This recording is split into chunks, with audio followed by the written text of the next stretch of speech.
I've seen you on the about that app. I didn't realize that was you. Yep, that's me. Yeah, how's it going? Good, you man. Yeah, I'm doing good. You're a pastor, right? Yes, yeah. Nice, awesome, bro. Yeah, what did you think? How long were you there for the religious part of that debate? I was at the very end with the Buddhism thing. Yeah. Okay. Yeah. So, Before I was trying to gauge his moral stance on how we can come to know to true evil and good, right. but he only seen it as relative, which is okay. Position. So, well, we don't need to attack that. There's a lot there. Yeah. Something I think is actually interesting about Buddhism that he brought up. He says that it's the most interesting and correct philosophy of religion out there. I always found that Buddhism is kind of contradictory. Because if you look at one of the main tenets of Buddhism, it's that all life is suffering. That is one of the foundation principles. But it also, in the same sense, it goes on to talk about how you need to get rid of the suffering by getting rid of all want.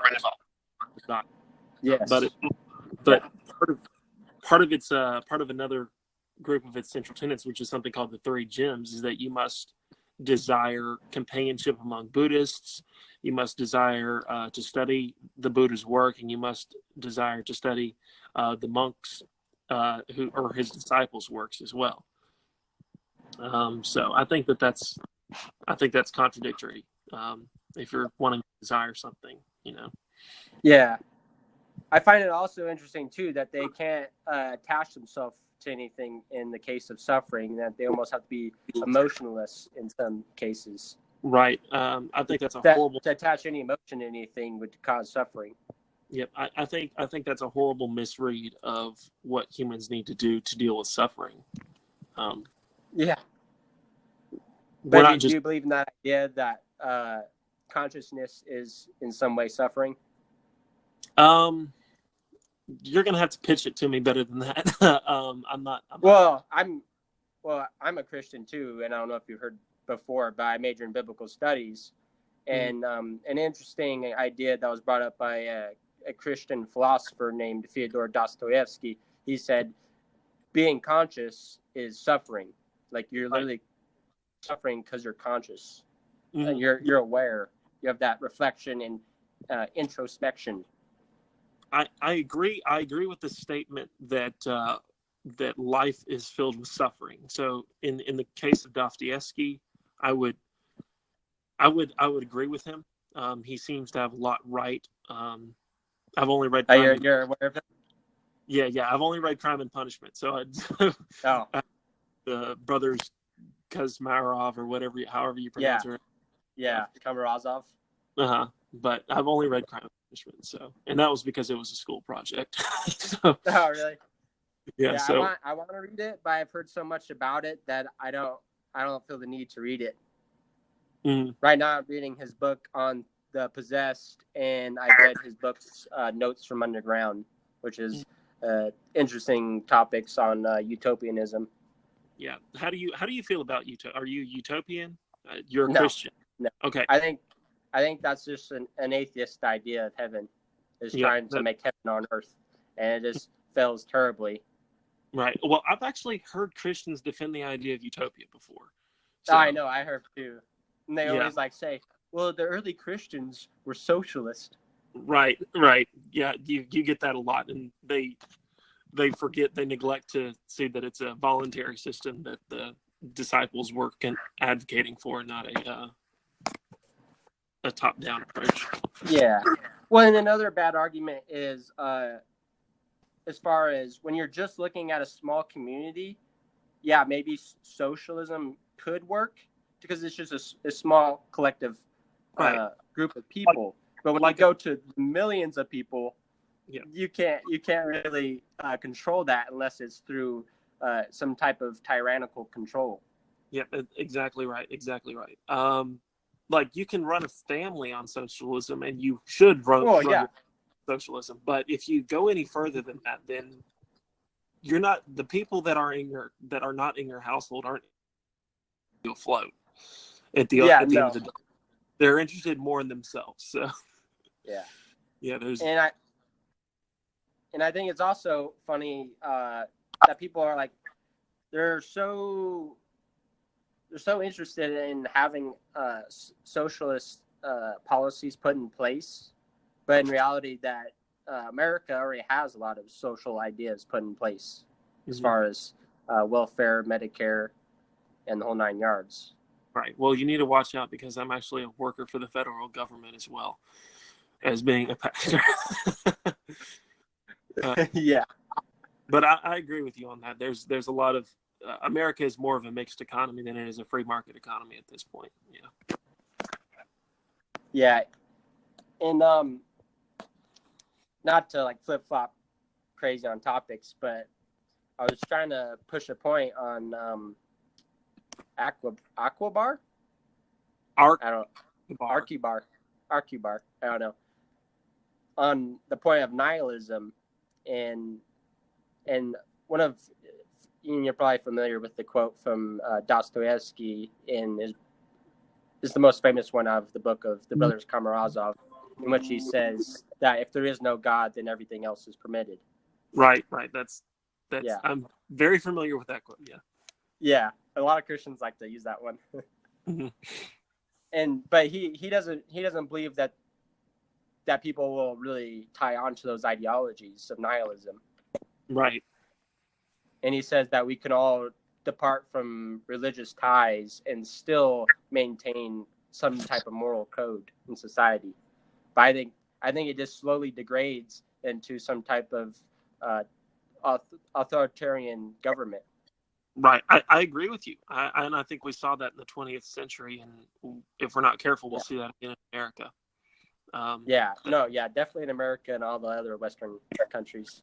Right. Because we see, unfortunately, when you remove God from the picture, government is more than happy to and more than willing to take over. It's nothing that they necessarily desire immediately. We give them that power. Yeah. And I don't believe in the idea that we can just remove the foundations. I mean, he wasn't going to go concede on that whole idea that Christianity and Judaism has basically laid us the foundation to morality. He doesn't. He thinks it's all about philosophers in the Enlightenment period, and I don't want to say too much because I don't want to attack him on that since he's not here. But I don't know if we can go on happy stance that we can remove that foundation and replace it with something else. Right. And my question is, what is that something else? If there is anything else besides God that we can lay that foundation on. I know. I can just only think of nihilism. I mean, it could just be a biased Christian stance, but I think that's what it really leads to. Mm-hmm. Well, I think like have you read The Moral Landscape by Sam Harris? No, but I'm familiar with Sam Harris on a lot of his ideas. All right. So you are familiar with his ideas on the moral landscape, though? No, not on specifically that book, but a lot of his arguments I'm familiar with. On his argument for morality. So he's actually an objective moralist. Which I know, yeah. That's interesting. Yeah. But he chooses to believe that there is an objective morality, and his basic idea is that if the worst possible suffering for all of life is the worst it can get, which I agree with him on that, right? It's the worst thing that can if anything is better than the worst possible suffering of all life, then we need to strive towards that. And so I agree with him on that. The problem is that why is life, and here's my question to him, is why is life fundamentally better than non-life? That's a good question. Right. Because under a scientific naturalist standpoint, we're not anything more than matter floating out around in space. There's nothing special about us. Consciousness isn't special. It's just a development from eons and eons of matter colliding into each other. And I reject his premise because his premise is built on the idea that life is more important, or is somehow special. Yeah, and that's the problem I have with atheists, and I tried to gauge this in the other debate chat as far as I'd say values, like loving something. How can you say you love something with nothing to ground it on other than some subjective idea that you put in place? Because it's no more delusional than having the idea of God from that aspect. Right. Because you're just telling yourself that you love something. Right. It kind of reminds me, and I have you ever seen Anchorman? Oh, yeah. I think right. I know what you're talking about. Right. Yes, and he's just looking through the room, and they're asking him, "Do you really know what love is?" I love carpet. I love desk. And yeah. If we rob the objective stance of what love is from the term, then it loses all meaning. And it really does. And if we love is close to orgasm, animals can also feel emotions like love. Yeah, well, I would agree with you. I think my dog loves me. I think my cat probably hates me. But I don't see how those necessarily correlate to an objective stance on love. Wait, so do you believe animals have souls? No, I don't. So do you think they are actually capable of loving? Well, maybe love is the wrong term I would use. Okay. They show deep affection. Okay. But I would say animals. The difference between animals and humans is that they're, I guess, dualistic, and humans are triune in a way. So humans have a body, a spirit, and a soul, and I would say that dogs and cats have a body and a spirit. They don't necessarily have a soul. They don't have anything that reaches out to God. So wait, you still say they have a spirit? I think that and by spirit I mean like emotions and some connection outside of, and I think that's backed up by scientific data, connections that are outside of the bodily range. You're talking about like seeing ghosts? They experience pain. They experience depression. They experience moments of happiness and sadness and pain. I don't or anything. I think this is programmed in them just through cause and effect. And it's just a habit of something that they do. If they do, become a companion of owner, it's just through cause and effect. You feed an animal, and then somehow it's just gonna, give their attention to you, right? Because you keep on feeding them. Mm-hmm. Sounds very cynical, but I think that's how it really is. Well, that's actually a good point, because, and I would say, well, what if, like, I've walked into a house and I've never met the dog before, and it immediately loves me, but then I thought, it knows its owners, and it knows I look like its owners, so it probably loves me because it loves its owners. And so if maybe it didn't love its owners, it would probably be pretty angry that I was there too. So yeah, that's a good point. I hadn't thought about that. Yeah, I think it's just programming. Mm-hmm. I think, because I've heard Christians try to argue that animals have spirits, but that just doesn't make any sense to me. Mm-hmm. That's just like saying that people can reincarnate as animals. That sounds even dumber. Well, I wouldn't. I would separate the spirit from the soul, and if I were the spirit from the soul. Yeah, actually knows that's the same thing. Well, more power to you. I think that's part of what comes with the idea of the human being made in the image of God, and the fact that we are in some similar way triune. Okay. Now go ahead. You said animals are dualistic and humans are triune. Yes. because I see humans as dualistic in that there's the body, and then there's I guess what I'd say is just spirit/soul, and that they're like constantly fighting each other. You know, the flesh versus the spirit. Okay, so I guess that depends on how we define spirit and soul. Yeah, I see them as the same. So. Right. So I would, and I hate to go to this, but I'll go to it anyway. So I guess kind of the way I would frame it is consider the way the tabernacle was laid out in the in the wilderness. You had kind of this outer courtyard, which would, in my view, be the body. I'm familiar with it. Right, and then the inner sanctum had two parts. It had the holy place and the holiest of holies, right? And one was access to another, and I would say the spirit is that holy place, and this holiest of holies would be the soul. It would be the place that is in direct communion with God. It's where God indwells in us. In the holies of holies, which is the spirit, right? Which is the soul. Oh, the soul, and the spirit is the outer.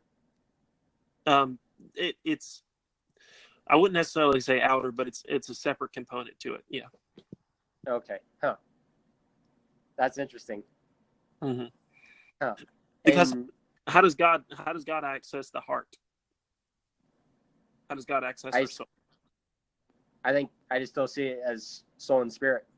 The heart is just. Well, how would you say that God interacts with us? Through both the body and soul. Okay. Or spirit. Say that again. I'm sorry, I didn't hear you. The body the body and the spirit/soul.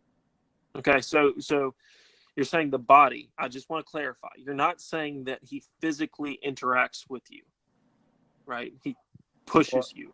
Feel something, right?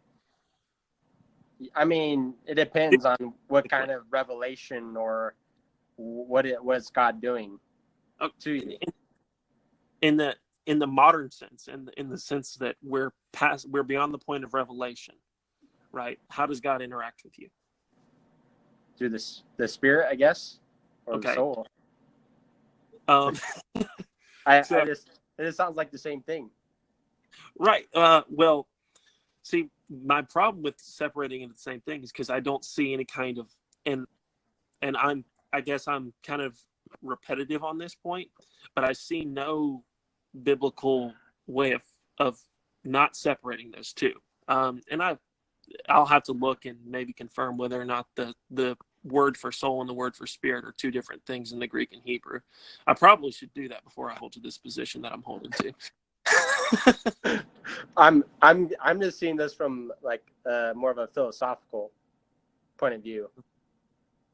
Right. Well, I think that's important. But I would say that I define spirit as the emotional side of the person, and the soul as the part that has access to God. Oh, okay. So the spirit is more like fleshly. Right. It's more part of the human part. Right. So the soul is part of the divine. Okay. Right. Yeah. Okay. Well, it's not part of the divine unless circumstances were to arise, but it's linked to the divine. Okay, but okay. On departure of the human dying, does the spirit stay with the body and the soul leaves? Is that what you're saying? Or spirit and soul leaves? Well, I have no way of saying that the spirit goes up to heaven, but I do know that the soul is sealed until the day of redemption in the in Ephesians. I think that's in. Mm-hmm. And, okay. And I would say that that's meaning that when we die, that part of us goes into heaven. That part is directly related to heaven.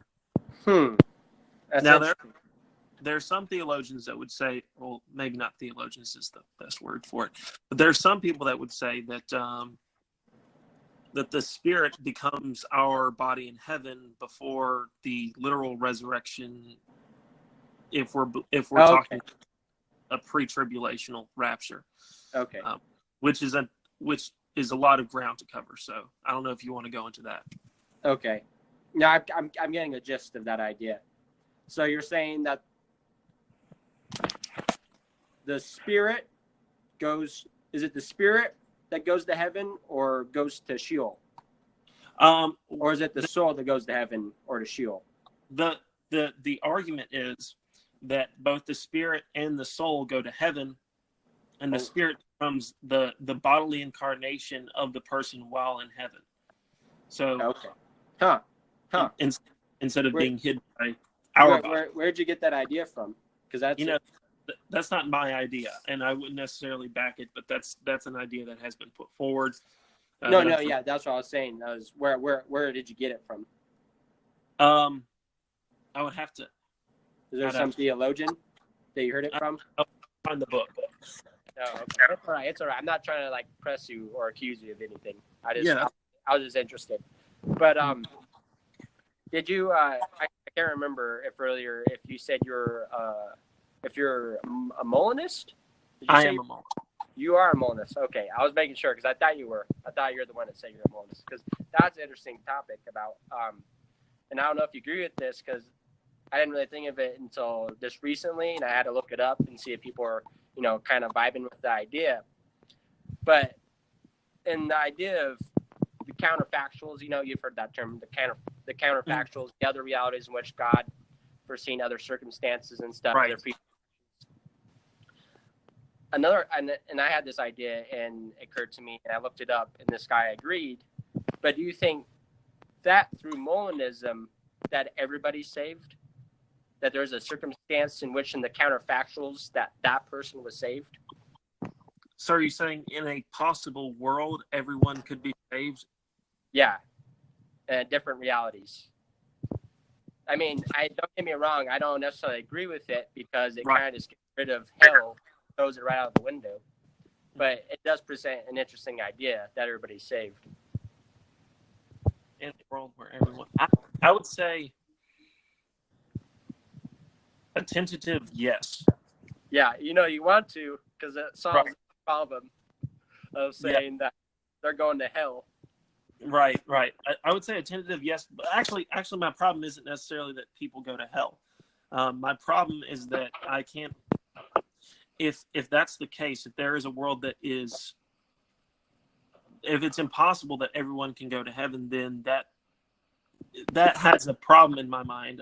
Because there's no hell anymore. Not that.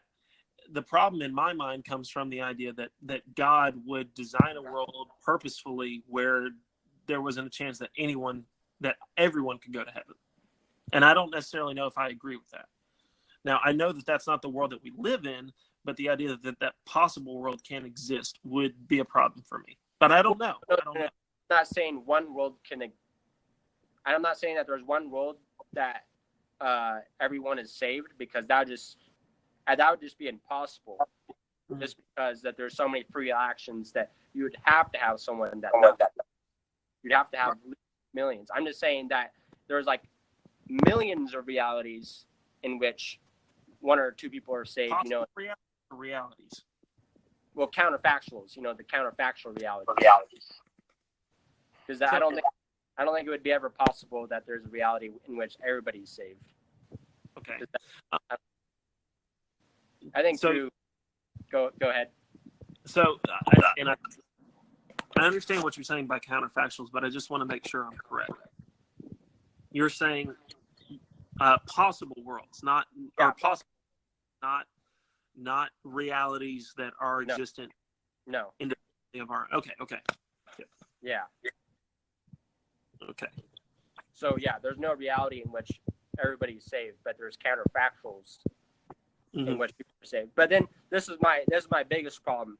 I don't know under what circumstances that had to arise through cause and effect that Christ came to die for everyone's sins, because there's so many people that had to make free will choices, and the chance that Christ would be, crucified, and him fulfilling all those prophecies from the Old Testament, that I don't know if you could have other realities in which those things were to arise the same way, in which Christ dies for the sins of the world in the same way.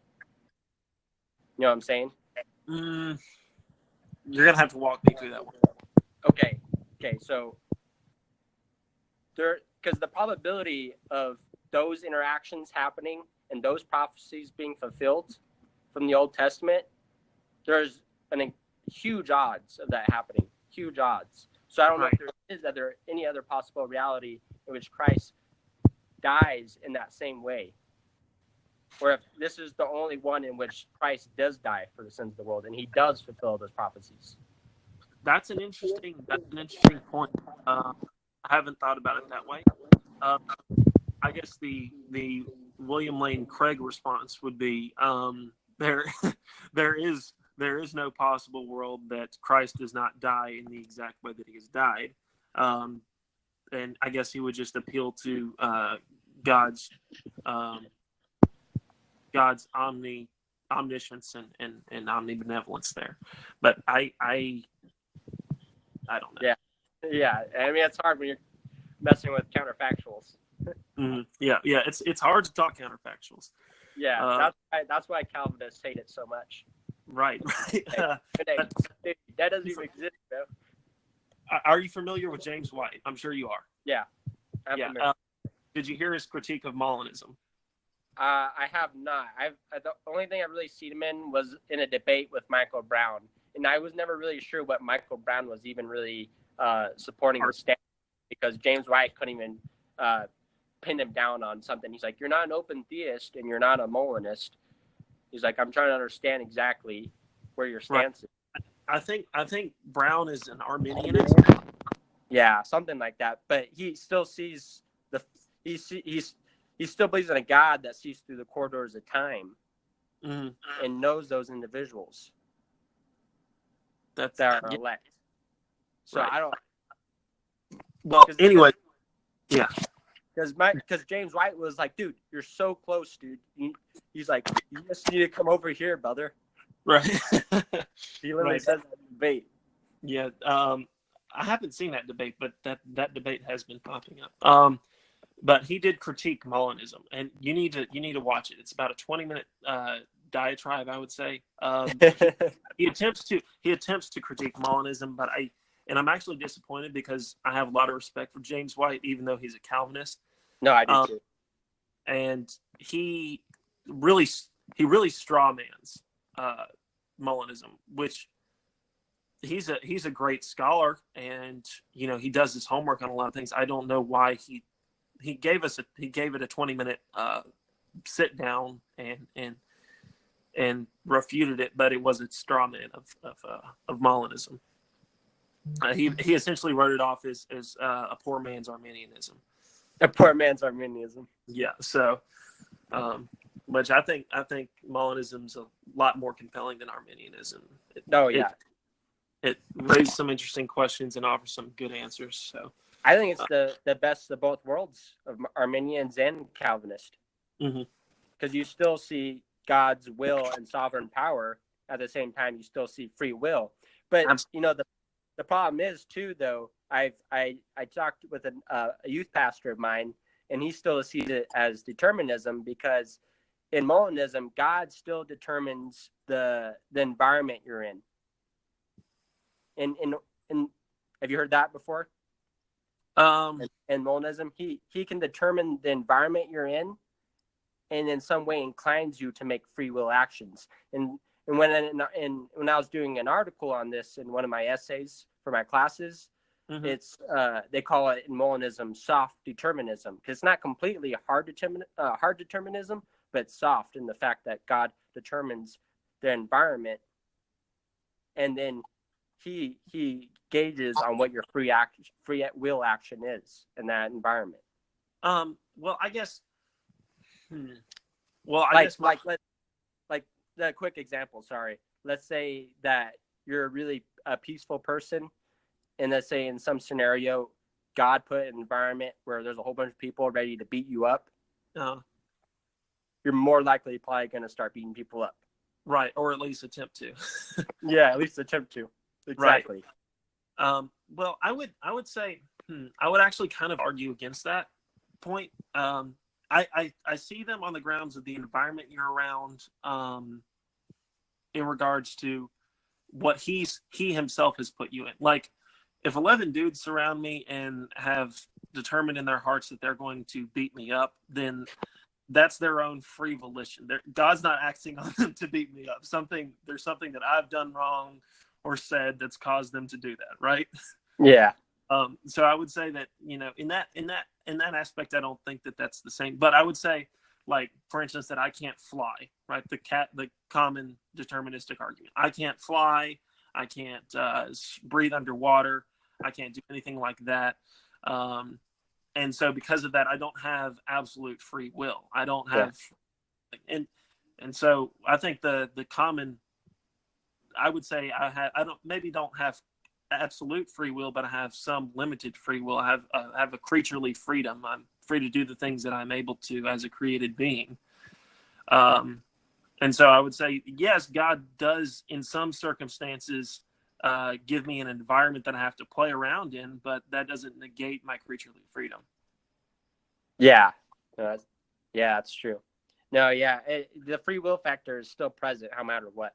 That's for sure. Right. I just saw Adele's comment. He says, sounds like a gay porn scene, 11 guys. Did you say 11 guys? I said 11 guys. I didn't say a whole bunch of guys, I think. Okay, I just said 11, then I think I saw the little number of hearts up in the corner, and I was like, yeah, 11 sounds good. 11 No, it's funny, too, because I don't know if you're familiar with the history of Molinism with the Jesuit monk, Louis de Molina. Yep. Yeah. It was funny because he was accused of being Pelagian by the Benedictine school. Right. Well, that's typically the argument for anyone arguing the worldview, is that everyone else is just Pelagian or Neo-Pelagian in some way. Yeah. They're synergists. They're not, what's their terminology? Not synergist, but the other one. Oh, I don't know. Monergism, I think it is. Monergism, I think, yeah. That sounds right. I don't know if it is. It sounds right. Solja, a Calvinist, said Catholicism is Antichrist. Solja, a Calvinist said Calvinist. Oh, okay. Well, wait, is that his name? Solja Calvinist? He's Eric, yeah. Okay. Yeah. What do you think about that? Well, I don't agree. I don't think that the Catholic Church is the Antichrist. I think the Catholic Church is. I think the Catholic Church is wrong on a lot, but I don't think it's the Antichrist. I don't think it's anti-Christian. I think they have a lot to say about Christianity and a lot of good stuff. Oh yeah, dude, I love the Church Fathers, dude. Yep. Those are my homeboys. Clement and Ignatius and Polycarp and all of them. Yeah. What about? I mean, there's obvious problems though with the Catholic doctrine. Yeah, I don't agree with their stance on transubstantiation. I don't agree with their stance against sola scriptura, although I'm kind of on the fence about that one myself. Wait, what is that one exactly? The Bible is our sole authority of faith and practice. Okay. Right. Yeah. The Catholics like to interpret the Protestant system as, well, you are vehemently Christian in all your ways, but you celebrate stuff like Christmas and Easter, and those aren't biblical. They're just traditional things. Yeah, exactly. Their argument there that maybe that's not sola scriptura. We're not directly following the Bible, but and so it's not all that we practice out, all that we use to practice out our faith. So I agree with that to an extent, but I think still the principle and the tenets of sola scriptura are correct. Yeah. But you would say you'd be against, though, the Pope, the idea that the Pope has the infallible Word of God. That he has the authority of the church, or the authority of God on earth. Yeah. Yes, most definitely. Yeah, I don't think that any man can claim to have God's sovereign view of earth.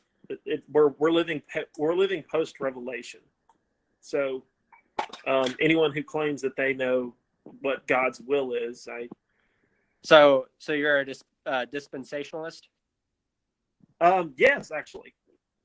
Yeah. I'd say I'm a dispensationalist, but I've been talking with some. I don't know if you're familiar with postmillennialism, as a thing that the Presbyterians hold. Mm-hmm. Yeah, that Christ's reign is already on earth because of his church. That he only established a heavenly kingdom, but an earthly kingdom that's also ruled by Christians. Right. I would say that, well, actually, I've got a good book for you, if I can find it. There's one called Three Views on the Rapture that you could check out. It's three guys that basically they have the three classical views of the rapture: the pre-trib, post-trib, mid-trib, and it's all edited together by a guy named Richard Ryder, I think his name. Yep. And all of them PhD or THD. They're all really well informed, and I read that book, and it was a very good look on the positions. Another one I would say is there really is a difference in comparison of covenant and dispensational theology by a guy named Renald E. Showers. And both of those are really good to kind of maybe not get your feet wet, get a more complete view. They're small books. They're not like they're maybe that big. So like they're not like a philosophy tome. They're something small that you can read, and Yeah. It took me maybe 3-4 days to read one of them, so it's not an excessive work to read them. And I think I bought both of these for maybe a combined $15. Yeah, nothing like Dostoevsky. Yeah, like that. Look how big this book is. Yeah. That's the possessed. I guess.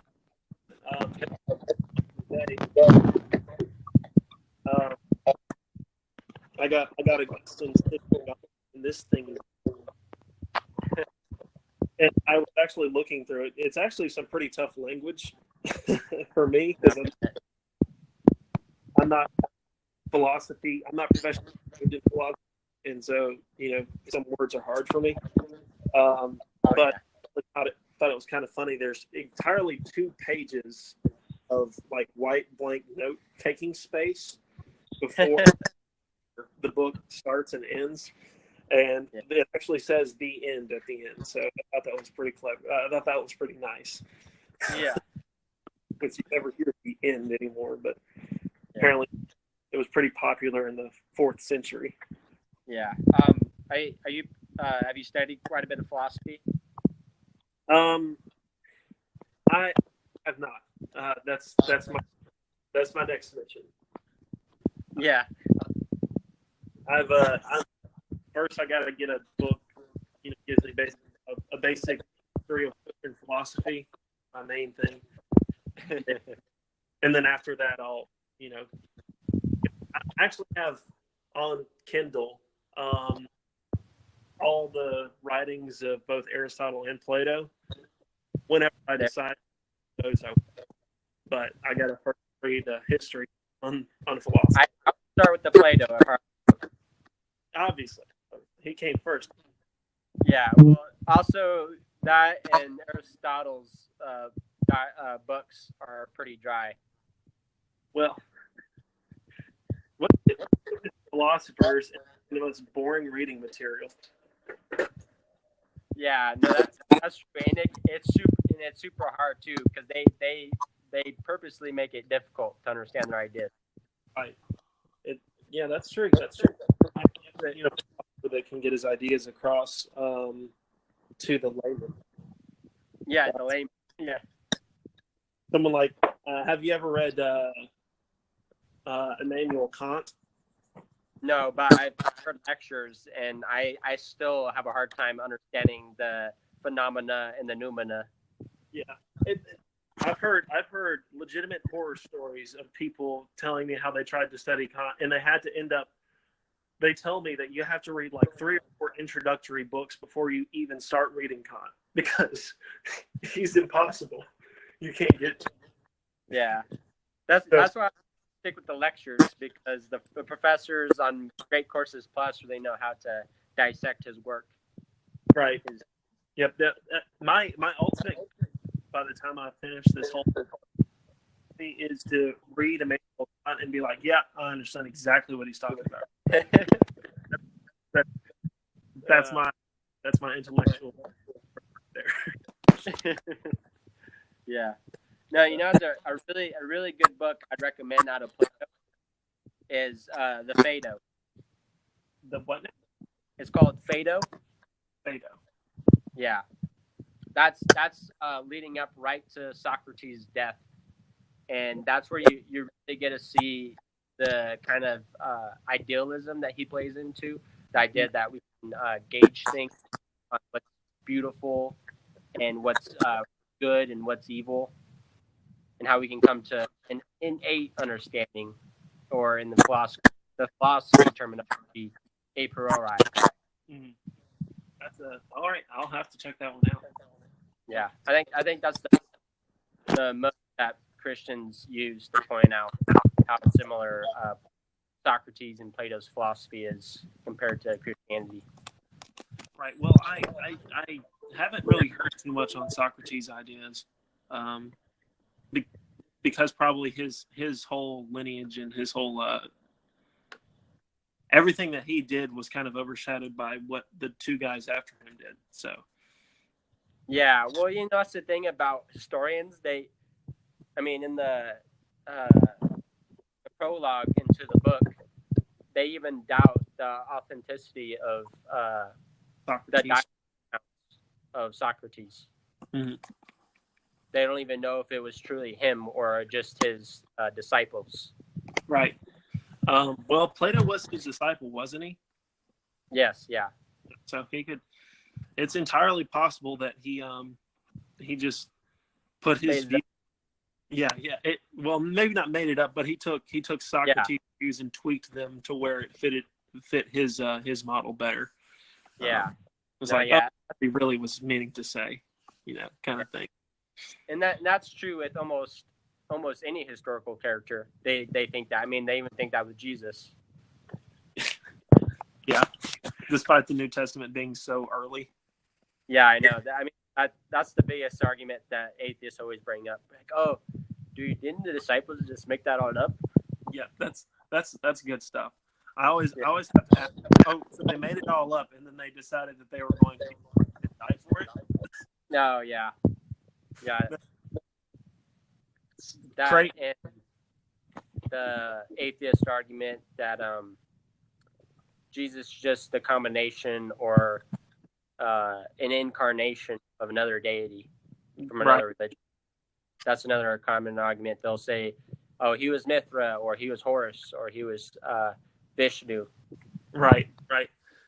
Funny thing about Mithra, he came out the religion that followed him came later than Christianity. Oh yeah. So I'm guessing you heard of inspiring philosophy. Yes. I'm a real big fan of inspiring philosophy. Yeah. So yeah, you got that from his YouTube channel, didn't you? Yeah. I'm a youth pastor, and I play his videos a lot. Oh, really? You play them at church? Yeah, I play them at church a lot. That's good. Just give the kids something, because I have teenagers, and a lot of them go to secular schools. So if we just throw something up there, maybe they've been struggling with something, and I don't know, and I always get positive feedback from those videos. So they love them. They eat them up. That's a good point that you just brought up with public schooling as far as evolution and stuff. Mm-hmm. You're not one of those evolutionary theists, are you? I'm not an evolutionary theist now. Yeah, I wouldn't think so. Mm-hmm. Have you ever heard of the theory of structuralism? I know that IP subscribes to structuralism. Yeah. I'm not necessarily familiar with it myself. I know it's different from Darwinianism. Yeah, it's completely different in the fact that it gets rid of natural selection, and it presupposes that by the laws of nature, or in other words, God's laws imposed on the universe, control the structure in which species develop. Like just in the very structure and symmetry. I mean, every being or species we see has a certain structure and symmetry to it. Right. Okay, that's interesting. Yeah. And the biggest one that they always use for an example is crystals, because they have only a set finite structure. There's only a few different structures that crystals can obtain in their structure. Okay. And then this is the biggest point of it too, is that there's actually already known animals that have not evolved whatsoever.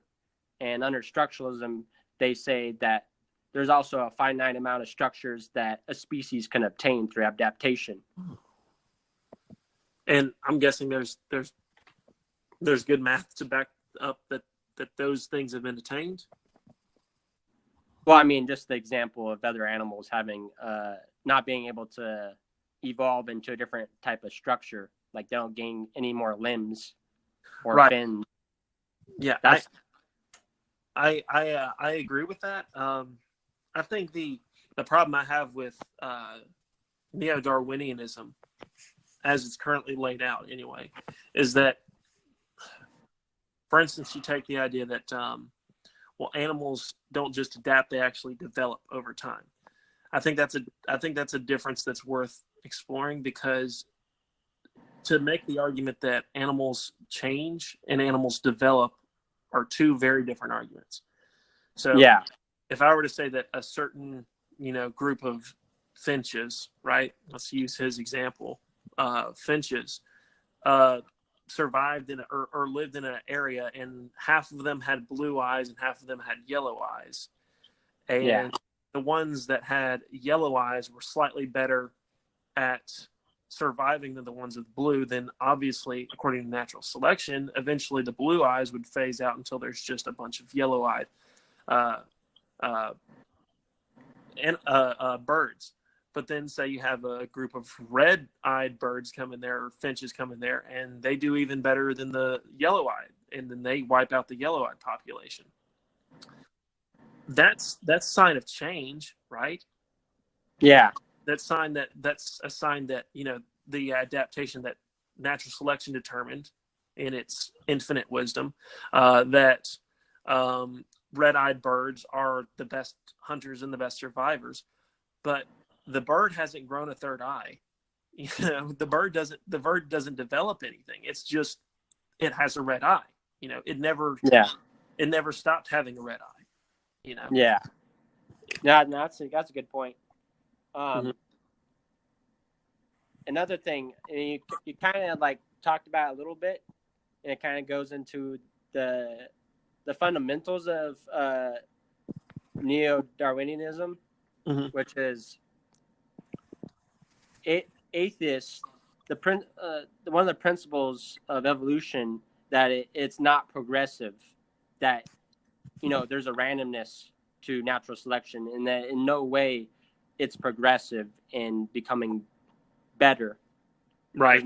There's nothing in evolution that says something gets better over time. Right. But if we examine it, it clearly shows it does. Yep. That there is some type of rule in motion, that there is a progression of something getting more complicated and complex and more sophisticated. Ever increasingly complex. And another point you kind of touched on earlier is when it comes to life, why doesn't evolution say something just simply dies? Like everything dies. Why doesn't just everything die? Why? What? There's nothing. There should be something that says it should live, but instead, I mean, right. sorry, it should say we live, but I'm mixing it up. Okay. But I don't know if I explained that right. It's kind of hard, but. Are you saying that there is that evolution, neo-Darwinian evolution, has the concept of death and has death as part and parcel of it? And if Darwinism were really concerned with, or if neo-Darwinianism and the way that it works were really concerned about that, it would be more concerned about extending life and producing more life. Is that your argument? Yeah, like why doesn't it simply say that everything should die, but instead, in some way, there is a progression of life? Right. Yeah, that's a good point. Why is there? And the problem I see with that, and I'm sorry because I recognize your point. It's just I can't even get there myself because to recognize your point, I'm recognizing that there is, for some reason, a guidance behind this principle that is there according to neo-Darwinianism. Yeah, that there has to be something there that says that there should be life rather than it just is just death. Right. So I'll have to look more into structuralism. Sounds interesting. Yeah. I think I'm gonna have to get off. I gotta do some homework. But it was nice talking to you, man. It was awesome talking to you. Good talk. Yeah. I see you, bro. Nice to see you too.